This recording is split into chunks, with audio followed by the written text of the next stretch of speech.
আমি মাত্র কাপ চা দাও তো। আমি মাত্র আসছি বাইরে থেকে। কেমন আছে, কেমন গেছে, তিনি এসব জিজ্ঞেস না করে এরকম করে বসলেন চা নিয়ে আসতে। ওই ভেবে বলি নাই। তাহলে চিন্তা করেন এইটা দেখে, মানে এই টাইপের সংসারে যে আসলে কীরকম আগুন জ্বলতেছে এটা কিন্তু বোঝা যায়, তাই না? নিয়ম তো ছিল যে হাজব্যান্ড আসছে, ঠিক আছে, এখন একই পরিশ্রম করে যদি ওয়াইফ আসে, যেহেতু দুইজনের বায়োলজিক্যাল ইফোর্ট সমান না, তার মানে এখানে ঝামেলা হবেই, এখানে মাস্ট ঝামেলা হবেই। মানে ইসলাম বা ধর্মীয় বিধানের বিষয়টাই হলো মেয়েরা যেহেতু এত শক্তিশালী না, তার মানে তার কাজটাও হবে হালকা।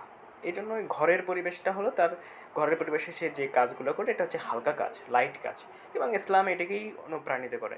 আমি বলছি না এর মানে বাইরে জব করা যাবে না, বাইরের কাজ করা যাবে না, কিন্তু মানে নর্মাল সেন্সে এটাই হলো স্বাভাবিক। আমরা মেয়েদের ক্ষেত্রে যেহেতু তারা শারীরিক দিক থেকে পুরুষের তুলনায় অতটা শক্তিশালী না, যার কারণে তারা কী করবে, তারা হালকা কাজগুলো করবে, বাড়ির কাজগুলো করবে, সাধারণত রান্না বান্না, এই জিনিসগুলোতেই আসলে সৌন্দর্যতা বৃদ্ধি পায়।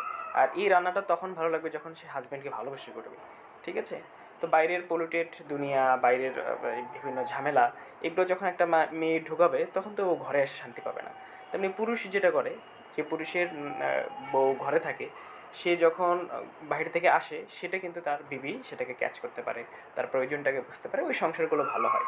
কিন্তু দুইজনের জব করলে এই প্রবলেমগুলো হওয়ার কারণে এটা কখনোই সম্ভব না। যেমন এই যে ছেলেটা বললো, নাটকের মধ্যে দেখা যাচ্ছে যে চা দাও, সে এখন বললো যে আমার ভালো মন্দ, তোমার ভালো মন্দ দেখার জন্য তো তোমার হাজব্যান্ড নাই ভাই। তোমার ভালো মন্দ এত মানে বাইরে তুমি কী করে আসবা, সেটার খারাপ প্রভাব তুমি এসে হাজব্যান্ডের উপর ফেলাবা, তাহলে ওই হাজব্যান্ডটা কীভাবে স্যাটিসফাই হবে? ও তো একসময় তোমাকে রাখবে না।